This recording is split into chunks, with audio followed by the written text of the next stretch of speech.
B are live now, welcome to mid day education. So कैसे हैं मेरे प्यारे स्टूडेंट्स। लीजिए अब आपके सामने अर्धवार्षिक परीक्षा वर्ष 2023-24 कक्षा 10वीं के गणित का 100% एकदम असली प्रश्न पत्र लेकर के आ चुका हूँ। देखिए स्टूडेंट्स, जैसे कि आपको पता है कि 2 सेटों में आप सबका क्वेश्चन पेपर पूछा जाएगा। ये आपके सामने सेट नंबर बी है। इसके पहले सेट नंबर ए का पार्ट नंबर फर्स्ट अपलोड है, अभी उसके आगे के क्वेश्चंस अपलोड करने बाकी हैं। टेंशन की कोई बात नहीं, थोड़ी देर में मिडिल एजुकेशन में हर एक चीज़ आ जाएगा, आप बस अपना पढ़ाई जारी रखिए। इसके पहले मैंने प्रश्न बैंक से वे सभी क्वेश्चंस टिक करा दिए हैं जो set number A and set number B में देखने को मिलेगा। इतना ही नहीं, अगर कोई लेटेस्ट अपडेट आता है, कोई न्यूज़ आती है, तो आप मेरे साथ एंड तक बने रहना। मैं आपके साथ तुरंत साझा करूंगा ताकि आप उससे वंचित ना रह पाएँ और उस न्यूज़ का फ़ायदा उठा पाएँ। तो चलिए हम फटाफट वीडियो को स्टार्ट कर लेते हैं। देख लेते हैं गणित में किस प्रकार से प्रश्न पूछा गया है और क्या होगा सही उत्तर। देखो, आपको 3 घंटे समय मिलेंगे। निर्देश में कहता है कि सभी प्रश्न को हल करना अनिवार्य है। कौन सा प्रश्न कितने अंक रहेगा उसके सम्मुख दिया गया है। 1 से 5 तक आपको वस्तुनिष्ठ और 6 से लेकर 23 तक आपको जितने भी क्वेश्चंस हैं सभी में अतिरिक्त विकल्प दिए जाएंगे। पहला नंबर कह रहा है सही विकल्प चुन करके लिखो।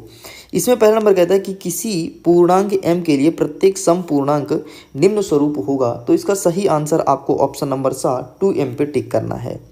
आगे देखते हैं, दूसरा नंबर कहता है कि द्विघात बहुपद ax² धन bx धन c के शून्यक अल्फा और बीटा हो तो अल्फा और बीटा का मान क्या होगा। जिसका सही आंसर लगाना है -b/a इस करेक्ट आंसर। आगे देखते हैं, तीसरा नंबर कहता है कि समीकरण निकाय a1x धन b1y इक्वल c1 तथा a2x धन b2y इक्वल c2 में यदि a1/a2 is not equal to b1/b2 हो तो हमें तो यहाँ पर कई सारे ऑप्शंस दिए हैं, तो हमें अद्वितीय हल प्राप्त होगा, अर्थात ऑप्शन नंबर आ इस करेक्ट आंसर। आगे बढ़ते हैं, चौथा नंबर कहता है एक समीकरण दिया है x-2 का होल स्क्वायर इक्वल 0 के हल हैं, तो इसका हल किस प्रकार से निकालेंगे, तो इसका सही आंसर आएगा -2 अर्थात ऑप्शन नंबर आ इस करेक्ट आंसर।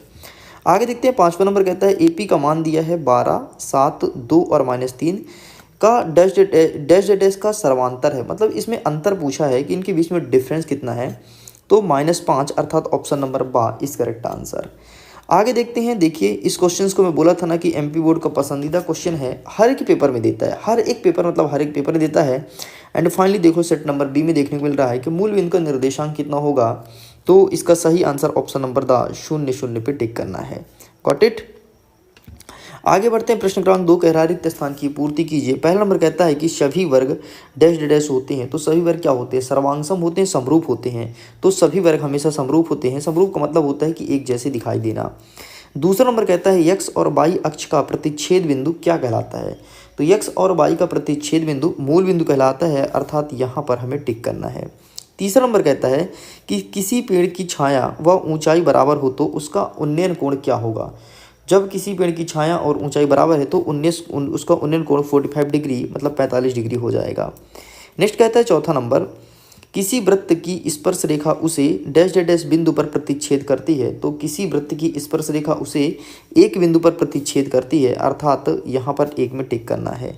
नेक्स्ट कहता है पांचवा नंबर, वृत्त की परिधि का सूत्र क्या होता है, तो वृत्त की परिधि का सूत्र होता है 2πr, ठीक है, ध्यान रखना।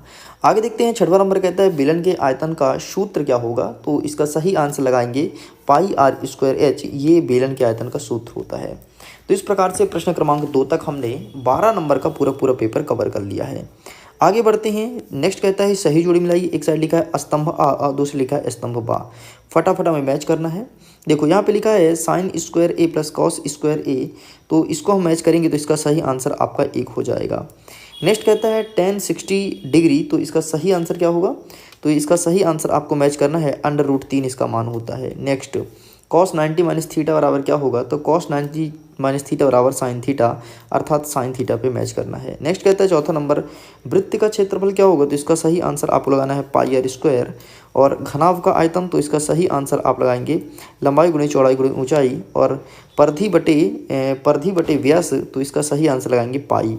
ठीक, इस प्रकार से ये भी कंप्लीट होता है। चलिए आगे बढ़ते हैं। नेक्स्ट कहता है एक वाक्य में उत्तर दीजिए। इसमें पहला नंबर कहता है कि एक वृत्त में कितनी समांतर रेखाएं हो सकती हैं, तो 2 आपको लिखना है। नेक्स्ट दूसरा नंबर, वह रेखा वह रेखा क्या लिखिए, वह रेखा क्या कहलाती है जो हमारी आंखों से सीधी भूमि के समांतर देखी जाती है, उसे कहते हैं समांतर रेखा। या फिर वह रेखा क्या कहलाती है जो हमारी आंखों से सीधे भूमि को देख सकते हैं, उसे समांतर रेखा कहेंगे। ठीक है जी, आगे बढ़ते हैं। तो देखिए स्टूडेंट्स, इसके आगे के क्वेश्चंस क्रॉप हो गए हैं, मतलब प्रश्न क्रमांक 4 का आगे और 5 का ये हमारे पास नहीं पहुंच पाया है। आगे देख लेते हैं, प्रश्न क्रमांक 6 से क्वेश्चंस अवेलेबल है। छठवां नंबर कहता है कि संख्या 24 और 72 और 120 के अभाज्य गुणनखंड विधि से एलसीएम ज्ञात करना है। अथवा में कहता है कि दर्शाइए कि 3 धन अंडर रूट 2 एक अपरिमेय संख्या है। आगे बढ़ते हैं। तो 7वां नंबर कहता है कि संख्या 6 पर विचार कीजिए कि यन एक प्रकृत संख्या है और जांच कीजिए कि यन का मान जिसके लिए 6 अंक शून्य समाप्त होता है। आगे देखते हैं। अथवा में कहता है कि संख्या 1 दिया है और 74 29 को अभाज्य गुणनखंड के गुणनफल में व्यक्त करना है। ठीक है, ये प्रश्न पूछा गया है।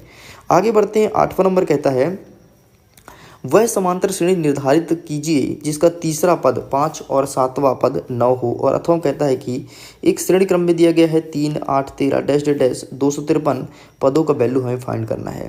देखिए, अगर आपके पास इसका सलूशन है या फिर किसी भी स्टूडेंट्स के पास इसका आंसर है तो प्लीज़ आंसर मुझे टैग जरूर करना ताकि सभी बच्चों का हेल्प हो सके। आगे देखते हैं। 9वां नंबर कहता है कि द्विघाती बहुपद एक्स स्क्वायर धन 7x धन 10 का शून्य ज्ञात करना है। और अथवा कहता है कि एक द्विघात बहुपद ज्ञात कीजिए जिसके शून्य का योग और गुणनफल क्रमशः 4 और 1 है। आगे बढ़ते हैं। 10वां नंबर कहता है कि किसी त्रिभुज पी क्यू आर की भुजा पी क्यू और पी आर क्रमशः बिंदु ई और एफ स्थित है। तो यहाँ पर कुछ वैल्यू दिए गए हैं, हमें फाइंड करना है। आगे देख लेते हैं। 10वां नंबर में हमें एक आकृति दी गई है और बोलता है एडी का वैल्यू ज्ञात कीजिए। कुछ इस प्रकार से आकृति बनी हुई है। आगे बढ़ते हैं। नेक्स्ट हमारा 11वां नंबर कह रहा है कि एपी के प्रथम 4 पद लिखिए जबकि प्रथम ए बराबर 4 है और सर्वांतर डी बराबर -3 है। अथवा में कहता है कि एपी 5 3 1 -1 को अगले 4 पद लिखिए। आगे देखते हैं। 12वां नंबर कहता है उस बिंदु का निर्देशांक ज्ञात कीजिए जो बिंदु -1 7 और 4 -3 से मिलने वाले रेखाखंड को 2:3 के अनुपात में विभाजित करता है। आगे देखते हैं। अथवा में कहता है कि यदि बिंदु ए का मान दिया है 6 और 1, बी का मान दिया है 8 और 2, सी का मान दिया है 9 और 4 और डी का मान दिया है पी और 3, एक सर्वांतर चतुर्भुज के शीर्ष इसी क्रम में हो तो पी का मान हमें ज्ञात करना है। और 13वां नंबर देख लो, एक बिंदु का वैल्यू दिया है -5 7 और -1 और 3, इसकी बीच की दूरी हमें फाइंड करनी है। चलिए आगे देख लेते हैं। नेक्स्ट क्वेश्चन यहाँ पर अवेलेबल है 16 नंबर से। 16 नंबर कहता है कि अच्छा ये 15 का अथवा है, ठीक है, इसको ध्यान देना। 16 नंबर कहता है कि एक पासे को फेंकने पर एक सम संख्या प्राप्त होने की प्रायिकता ज्ञात करनी है। और अथवा में कहता है कि यदि पी का मान इतना 0.05 दिया है और ई नहीं तो प्रायिकता क्या होगी। ठीक, नेक्स्ट देख लेते हैं 17 नंबर। 17 नंबर कहता है कि हरप्रीत 2 भिन्न भिन्न सिक्के को एक साथ उछालती है तो प्रायिकता ज्ञात कीजिए कि कम से कम एक चित्त आने की प्रायिकता हो। अथवा में कहता है कि 52 पत्तों की ताश की गड्डी में से एक पत्ता निकाला जाता है तो ईंट की बेगम प्राप्त होने की प्रायिकता ज्ञात कीजिए। इस प्रकार से प्रश्न पूछे गए हैं। सभी प्रश्न को देख लो। मैं अगेन बोलता हूँ, अगर इसके पास जिसके पास भी फुल सोल्यूशन हो तो प्लीज़ आंसर मुझे टैग जरूर करना। ऐसा नहीं है कि आपके पास सोल्यूशन है आप मुझे टैग नहीं करें, गलत बात है। टैग करना सही बच्चों का हेल्प हो जाएगा। नेक्स्ट 18 नंबर कहता है निम्नलिखित में से रैखिक समीकरण को प्रतिस्थापन विधि से सॉल्व करना है। और देख सकते हैं क्वेश्चंस। अथवा देख लीजिए, निम्न द्विघाती समीकरण को गुणनफल विधि से हल कीजिए और यहाँ पर क्वेश्चन लिखा गया है। आगे देखते हैं 19 नंबर कहता है निम्न द्विघात बहुपद के शून्य ज्ञात कीजिए और शून्य तथा गुणांकों के बीच संबंध की सत्यता की जांच कीजिए। और यहाँ पर आपका लिखा गया है और अथवा वाला क्वेश्चन भी देख सकते हैं। 20वां नंबर क्या कह रहा है कि यहाँ पर त्रिभुज पी क्यू आर की भुजा पी क्यू क्रमशः ई और एफ पर स्थित है तो बताइए कि क्या ई एफ बराबर है क्यू आर के।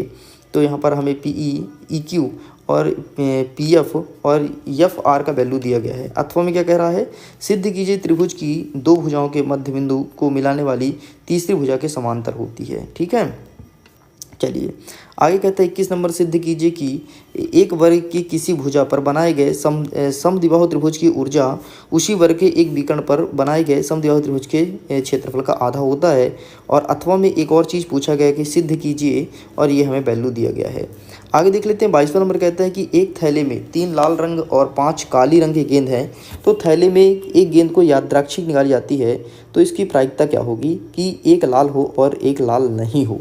ठीक है, इसी के अथवा कहता है कि सिद्ध कीजिए कि √5 एक अपरिमेय संख्या है। आगे बढ़ते हैं। तीसरा नंबर, 2 अंकों की संख्या के अंकों का योग यदि 9 है तो इन संख्या को दोगुना करने पर संख्या के अंकों को पलटने पर बनी संख्या दोगुनी हो जाती है, तो वह संख्या ज्ञात कीजिए। और अथवा में अंतिम प्रश्न पूछा गया है, x और y ऐसा संबंध है कि एक्स वाई जो बिंदु 3, 6 और -3 और 4 से समदूरस्थ हो। तो इस प्रकार से 1 से लेकर के 23 तक के संपूर्ण पेपर को मैंने कंप्लीट कर दिया। एक ही वीडियो में पूरा का पूरा पेपर मिल गया है। गणित के क्वेश्चन हैं, सॉल्व करना स्टार्ट कर दीजिए। सभी प्रश्न के प्रैक्टिस अच्छे से कीजिए ताकि एग्जाम में बेहतर मार्क्स गेन कर पाएँ। जल्द ही मिलते हैं हम आपके सेट नंबर ए का पूरा पेपर के साथ। सो भी के लिए बाय बाय एंड एग्जाम के लिए ऑल द बेस्ट। लेकिन ज़रा रुकिए, अगर आपको इसका PDF डाउनलोड करना है तो लिंक डिस्क्रिप्शन बॉक्स में है, जाइए जाकर के जल्दी से इसका PDF डाउनलोड कर लीजिए। बाकी स्क्रीनशॉट वगैरह तो आप ले ही ले होंगे। मैं उम्मीद करता हूँ ये वीडियो काफ़ी पसंद आया होगा। वीडियो पसंद आया तो वीडियो को लाइक करके अपने दोस्तों के साथ साझा जरूर करना ताकि सभी को फायदा मिल जाए। ओके स्टूडेंट्स, मैं वीडियो कंटिन्यू करता हूँ। एग्जाम के लिए ऑल द बेस्ट।